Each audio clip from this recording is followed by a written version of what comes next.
1 Samuel capítulo 7.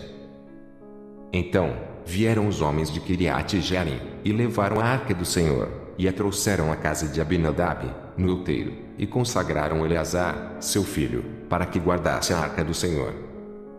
E sucedeu que, desde aquele dia, a arca ficou em Quiriate-Jearim, e tantos dias se passaram, que chegaram até 20 anos, e lamentava toda a casa de Israel após o Senhor. Então falou Samuel a toda a casa de Israel, dizendo: Se contudo o vosso coração vos converterdes ao Senhor, tirai dentre vós os deuses estranhos e os astarotes, e preparai vosso coração ao Senhor, e servi Ele só, e vos livrará da mão dos filisteus. Então os filhos de Israel tiraram dentre si os Baalins e os astarotes e serviam só ao Senhor.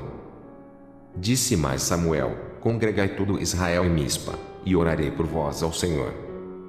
E congregaram-se em Mispa, e tiraram água, e a derramaram perante o Senhor, e jejuaram aquele dia, e disseram ali: Pecamos contra o Senhor.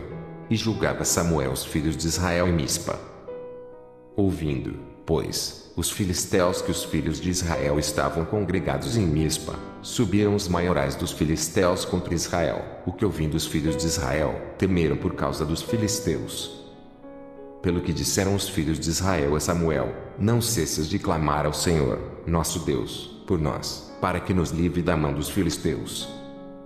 Então tomou Samuel um cordeiro que ainda mamava e sacrificou inteiro em holocausto ao Senhor, e clamou Samuel ao Senhor por Israel, e o Senhor lhe deu ouvidos.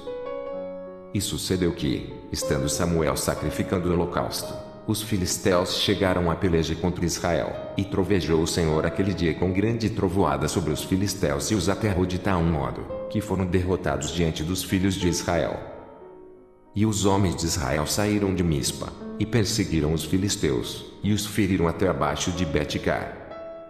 Então tomou Samuel uma pedra, e a pôs entre Mispa e Sem, e chamou seu nome Ebenezer, e disse: Até aqui nos ajudou o Senhor.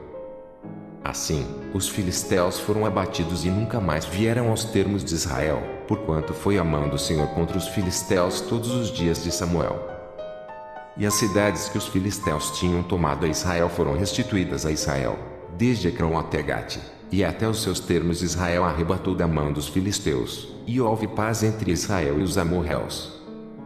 E Samuel julgou a Israel todos os dias da sua vida. Ia de ano em ano e rodeava a Betel, e a Gilgal, e a Mispa, e julgava Israel em todos aqueles lugares. Porém voltava a Ramá, porque estava ali a sua casa, e ali julgava Israel, e edificou ali um altar ao Senhor.